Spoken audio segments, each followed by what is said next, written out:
Some games don't just tell stories, they break your heart. You finish them, and days later, you're still thinking about what happened. These are the 20 greatest story games that will break your heart. And you think that these poor people are getting what they deserve? Detroit Become Human was one of the first games to prove that storytelling in video games can be just as emotional as any movie, maybe even more. And it's not really about robots or the future. It's about people, choices, and what it means to feel human. Set in a world where androids serve humans, everything starts to fall apart once they begin to think and feel on their own.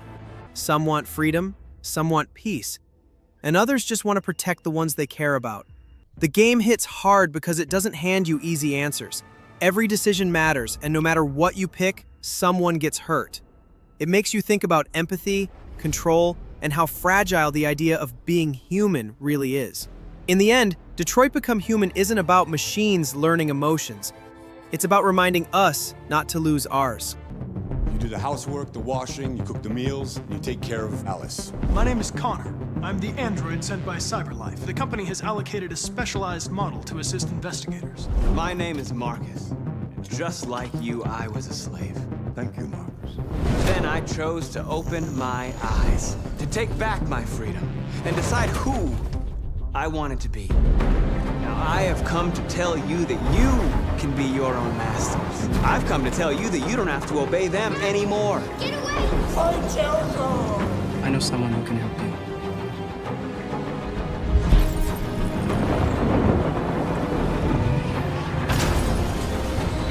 Pull the trigger. How do I know you are not a deviant? They are not machines! I could take you there. Go! See this!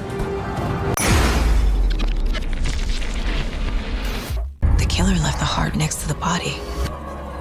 This wasn't some random act of violence. This was a ritual. I'm glad you're on this case with me, Anderson. It's right up your alley. The victim was one of their own. FBI Special Agent Robert Nightingale. So you knew our victim? Only the rumors. He was chasing a writer. Someone knew they were here. Was playing a game with them. The killer left a message. It's for us. The text is about us. We were all trapped in a horror story. One of the best story-driven games in recent years has to be Alan Wake 2. It's dark, creative, and unlike anything else. This isn't just another horror sequel. It's a psychological puzzle wrapped in mystery. Alan Wake has been trapped in darkness for over a decade, trying to write his way out. At the same time, Agent Saga Anderson arrives in Bright Falls to investigate a series of murders that make no sense. Their stories twist together, one chasing the truth, the other fighting to escape it. The deeper it goes, the more reality starts to bend. Pages appear before things happen, scenes repeat like nightmares, and every answer only leads to another question. It's smart, creepy, and deeply emotional in ways you don't expect. Alan Wake 2 isn't just scary, it's about obsession, creation, and how far someone will go to find light in the middle of their own darkness. Oh my god! I told you, everything you do has consequences. And you think that these poor people are getting what they deserve? Now what gives you the right to play God? Why are you doing it? Maybe you don't like them as much as you pretend to. I don't know! Don't think you Stop it! If we can't get along for 10 minutes, and maybe we need a little bit of a break, right? Until Dawn stands out as one of the best horror story games ever made. It's not just scary, it's emotional, unpredictable, and brutally honest about how fear can tear people apart. A group of friends reunite at a mountain lodge 1 year after something terrible happened there. At first, it feels like a chance to move on, to fix what's broken. But the moment night hits, everything falls apart. The storm rolls in, the power goes out, and what starts as a reunion turns into a fight to stay alive. Every choice you make changes the story. The people you trust, the paths you take, even a small mistake can decide who lives and who doesn't. Until Dawn proves that a horror game can be emotional, too. It makes you realize fear isn't just about monsters. It's about losing the people you care about because of the choices you made. Firewatch feels different from most games. It's quiet, lonely, and full of things people don't talk about. Henry takes a job as a fire lookout in the Wyoming wilderness to escape from a past he can't face. His only real contact is Delilah, his supervisor, over a walkie-talkie. As the summer goes on, strange things begin happening around him. Signals come and go, footprints appear, and you always feel watched. But the real tension isn't out in the woods. It's in the voice in your earpiece, in the memories you try to push away. What hurts most in Firewatch is not monsters or ghosts. It's regret, distance, and the burden of what you left behind. As Henry and Delilah talk across miles, you feel the space grow, and you realize that hiding from life doesn't mean you escape it. I don't talk to the other lookouts as much as I talk to you. Not in the same way. What makes me so special? 2 young women have been reported missing. You're probably the last person to have seen them. Hey, you fucking kids! Somebody cut the comms. What? I'm out here and the wire is cut clean through. Wait, you're already there? You're not in your tower? No, I'm not. Then who is?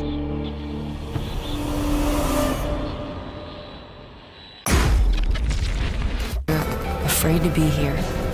You're afraid to be a part of something. We need you here, and that scares the hell out of you.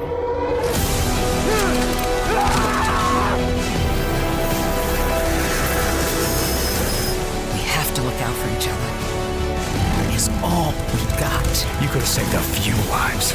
There was no hope, there was no time, there was no room, okay? We'd already turned on each other by the time the hordes arrived. Hope you're right about your old lady, Deke. Gotta ask you something. What does it matter if everyone else is dead?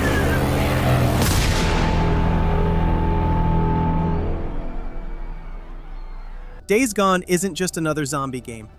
It's a story about love, loss, and what keeps you going when there's nothing left. Deacon St. John rides through a world that's completely fallen apart, trying to hold on to the few things that still matter to him. He moves between abandoned towns, destroyed camps, and dangerous wilds. The infected, freakers, are everywhere, but the hardest battles are inside. Every camp he helps, every friend he meets, every promise he makes. They all demand something in return. What makes Days Gone hit harder than most is how real it feels. The quiet moments between chaos, riding through the rain, stopping to catch your breath, remembering someone you lost. Those are the ones that stay with you. It's not just survival, it's holding on when everything's trying to take that away. Life is Strange isn't about saving the world. It's about saving moments that matter. You step into the shoes of Max, an ordinary student who wakes up to an extraordinary power, the ability to rewind time. But every rewind has consequences. Max returns to Arcadia Bay, a quiet town hiding storms of regret, secrets, and loss. She reconnects with Chloe, a friend she left behind, and together they walk down familiar paths filled with guilt, longing, and questions no rewind can answer. You'll be asked to decide who to trust, how much to sacrifice, and which memories you dare to change. And in a game about time, the real tragedy isn't losing people. It's realizing that some moments, no matter how hard you try, you can't ever truly fix. Life is Strange doesn't just break your heart. It fractures it into pieces you'll carry long after the credits roll.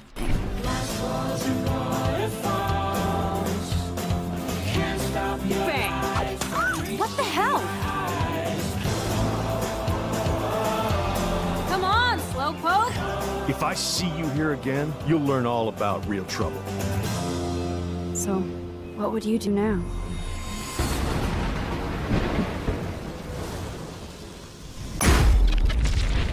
She's at the lake.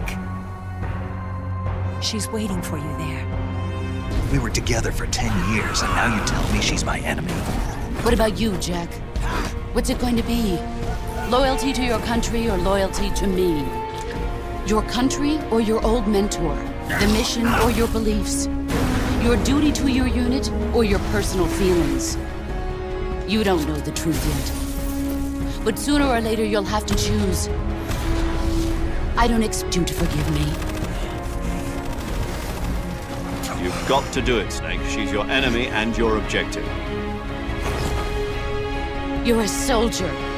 Finish your mission. Prove your loyalty. Metal Gear Solid Snake Eater tells a story that hurts in ways you don't expect. You play as Naked Snake, a soldier sent deep into enemy territory for a mission that's more personal than it seems. The jungle is harsh, the enemies are skilled, but what really breaks you isn't the fight. It's what the mission asks from you. Snake has to face people he once respected and make choices that go against everything he believes in. It's not about being a hero. It's about doing what has to be done, even when it feels wrong. The game makes you think about loyalty, duty, and how easily those things can turn into regret. By the end, Snake Eater leaves you quiet, not because of the explosions or the action, but because of how much it makes you feel for a soldier who loses more than he wins. You want the truth? All the lives inside me tell me to let go. The shadow will always hang over me.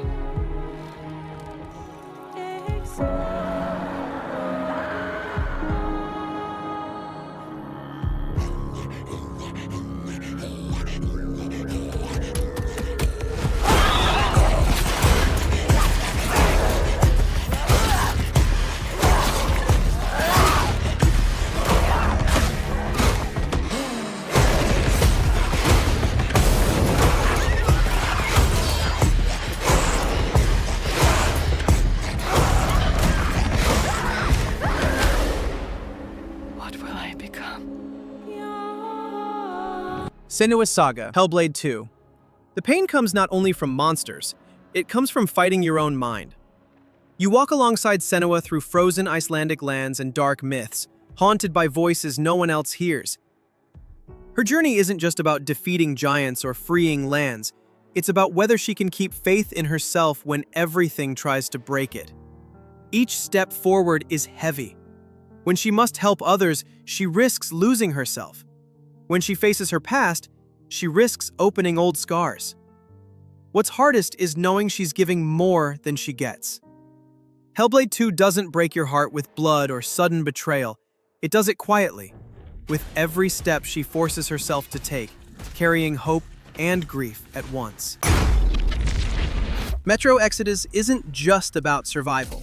It's about carrying hope when it hurts the most. You're Artyom, leaving the tunnels behind on a battered train called the Aurora, searching for what's left of humanity on the surface. The surface is harsh, full of radiation and mutants. Each stop along the journey shows a different side of what's left of humanity. Some still dream, some have already given up. The train you ride becomes a home, and every face on it matters more than the mission itself. You'll see what it costs to keep believing when everything keeps falling apart. It's not one moment that breaks you. It's every choice, every sacrifice, every friend you can't save. In the end, your heart breaks not because of what was lost, but because you'll carry those losses forward.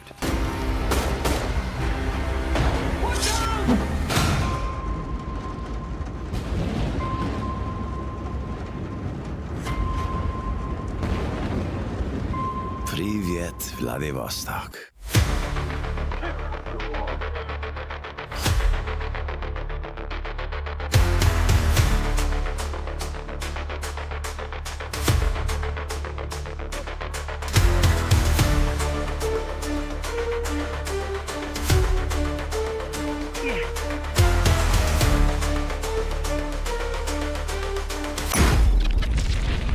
Back from the grave to slaughter the Mongols.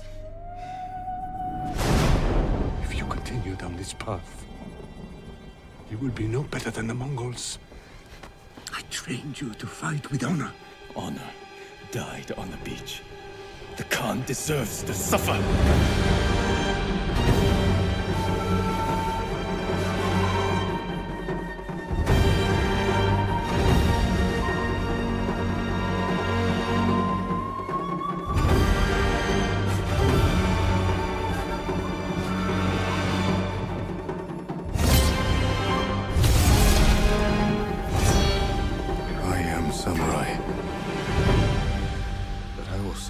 sacrifice everything for my home. Sometimes being the hero means losing the person you used to be, and that's what Ghost of Tsushima is all about. Jin Sakai, a samurai forced to protect his island in ways that go against everything he was taught. The invasion takes more than lives. It takes honor, trust, and peace from the man trying to save it. As you explore Tsushima's windswept fields and burning villages, you're saving your people, but each step pulls you further from the samurai you once were. The beauty of the world only makes the pain sharper. Calm landscapes hiding quiet loss. The people call him a hero, but the man behind the mask starts to fade. Ghost of Tsushima doesn't break your heart with big speeches or sad music. It does it through small moments, when duty asks for too much, and when doing the right thing costs you everything. Some stories don't begin with heroes. They begin with broken people trying to change. God of War is one of those stories. Kratos, once a god of rage, now lives in silence, far from the chaos he created. His days are quiet. Every scar on his skin feels like a memory he can't escape. When his son Atreus enters his life, everything changes. Their journey through the frozen realms isn't just about danger or gods, it's about learning to trust again. Kratos teaches through strength, but struggles with words. Atreus looks for answers, not knowing his father carries all the questions he's afraid to ask. There's no simple good or evil here, just two people trying to understand each other while the world around them falls apart. God of War breaks your heart not with tragedy, but with truth, that even gods can be haunted, and sometimes the hardest battle is learning how to love again. Beyond the monster who kills without cause.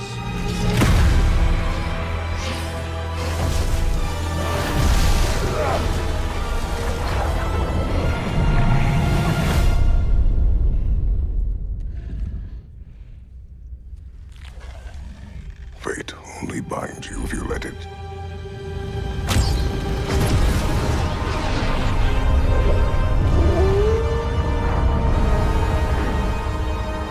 Do what is necessary. Not because it is written.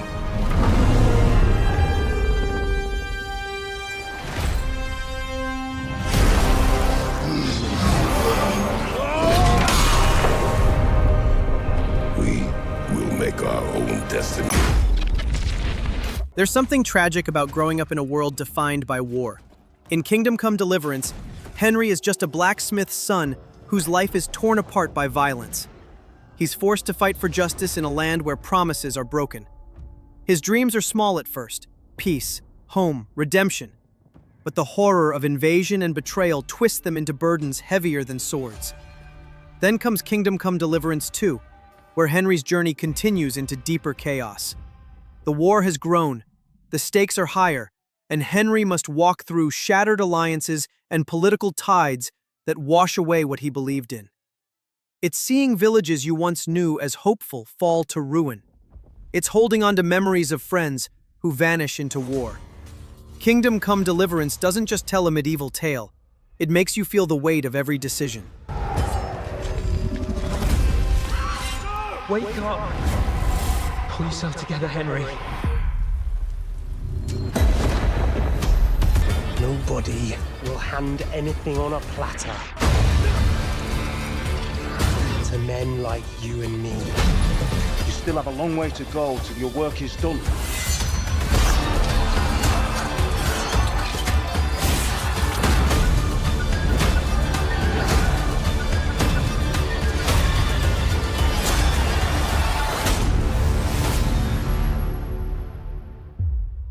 O merciful God, be kind and protect us so we don't blow our arses off.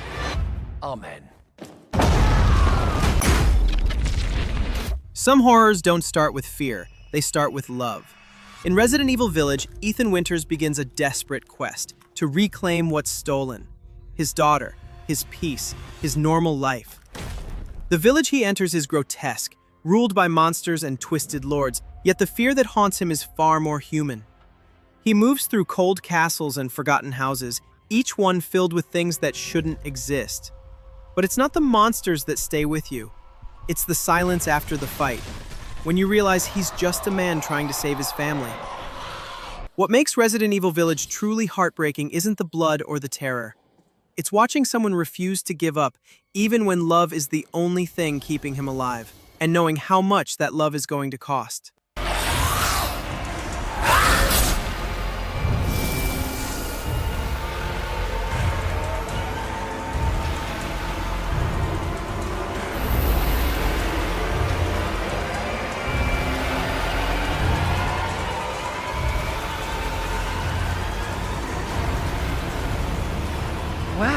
Well, Ethan Winters.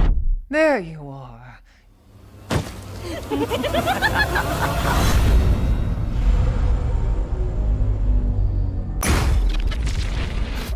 Not every apocalypse comes with fire. In Clair Obscur Expedition 33, every year people vanish when they reach a certain number, erased by an artist known as the Paintress. Expedition 33 sets off to end this cycle. The volunteers carry not just weapons, but grief, hope, and guilt. As the mission unfolds, friendships strain, secrets unravel, and the cost of resistance becomes clearer. They explore lands painted in sorrow, battle creatures born from despair, and confront the Paintress, a being beyond cruelty. Yet the real fracture comes when your own convictions clash with survival. Clair Obscur Expedition 33. It's not about losing everything at once. It's about what we leave behind, and about how even the most beautiful things can fade before you're ready to let them go.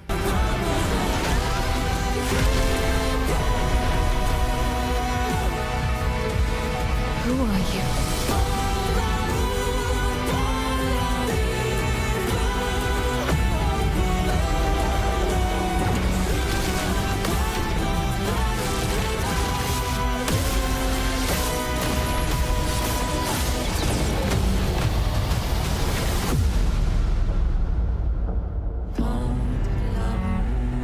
I know it seems absurd to offer oblivion as recompense, but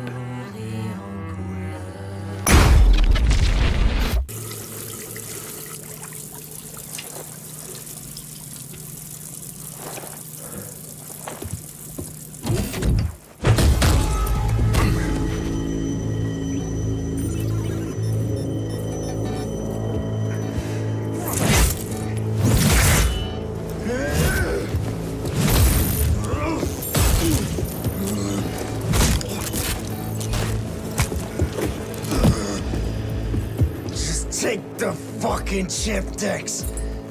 Every corporal cop in this city's gonna be blasting down these doors after what you and your psycho friend did. We didn't need all this cocksucking attention, damn it.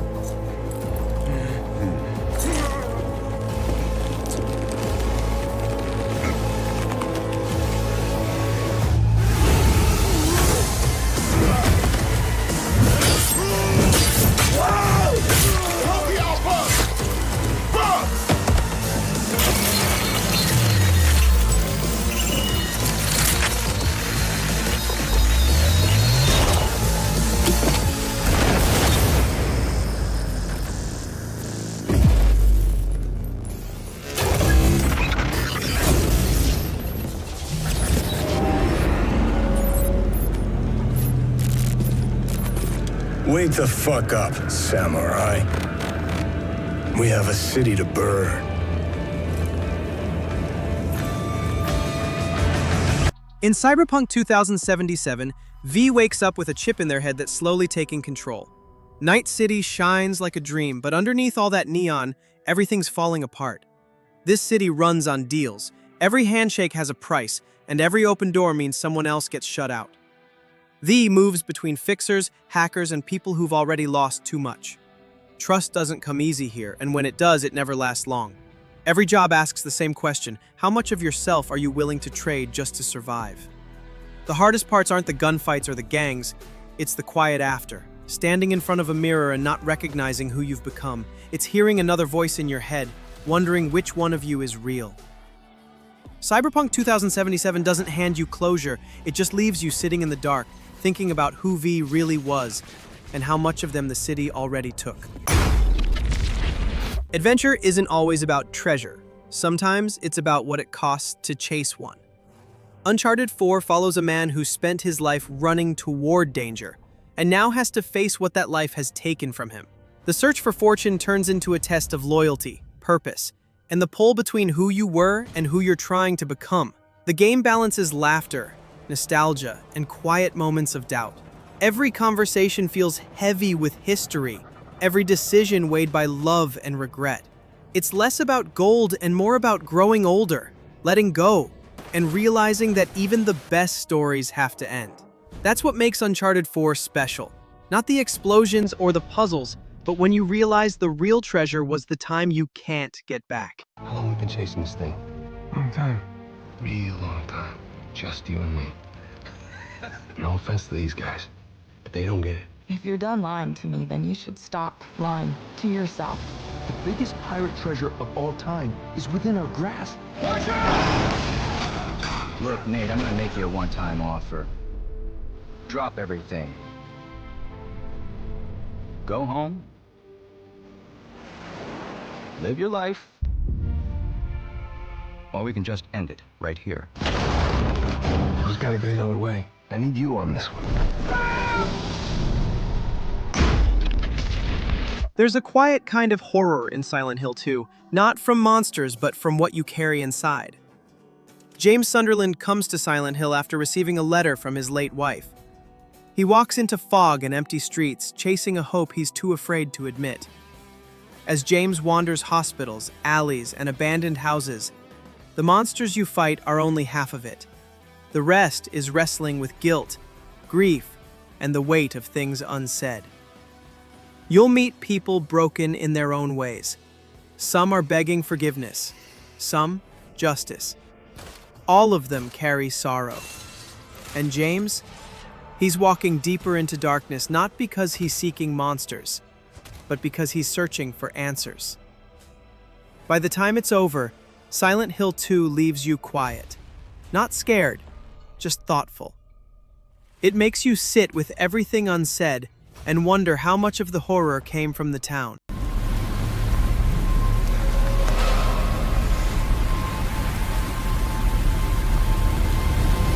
I don't need you anymore.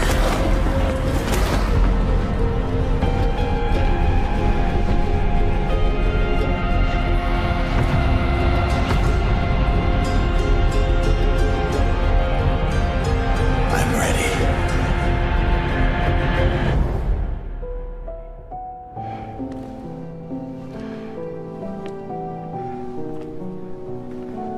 Mary?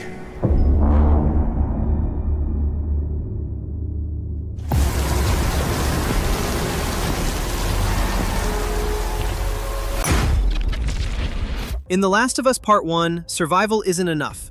Joel is a man shaped by loss, tasked with escorting Ellie across a world that's lost its rules. The journey takes them through ghost towns, forests overtaken by rot, and cities frozen in time. The people they meet are worn down, survivors who've lost more than homes, trying to make sense of what's left. Joel and Ellie's bond grows not through grand speeches but in the small moments.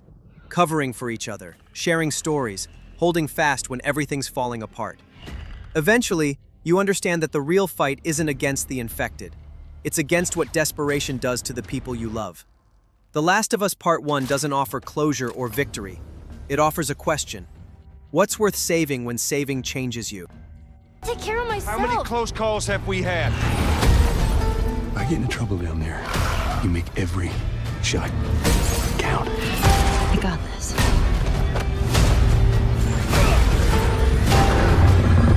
Hope you know how to use that thing. I've had some practice.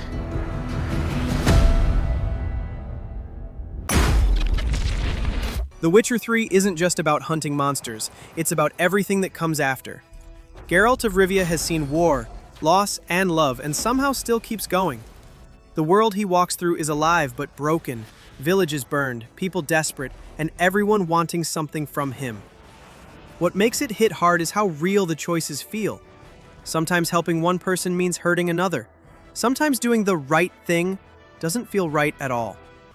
Every decision leaves a mark and every story feels personal, not because of the monsters you fight, but because of the people you meet along the way. Under all the chaos, The Witcher 3 is about trying to hold on to the few good things left: friendship, loyalty, love, even when the world keeps trying to take them away. It's not about saving everyone, it's about trying, and living with what that means.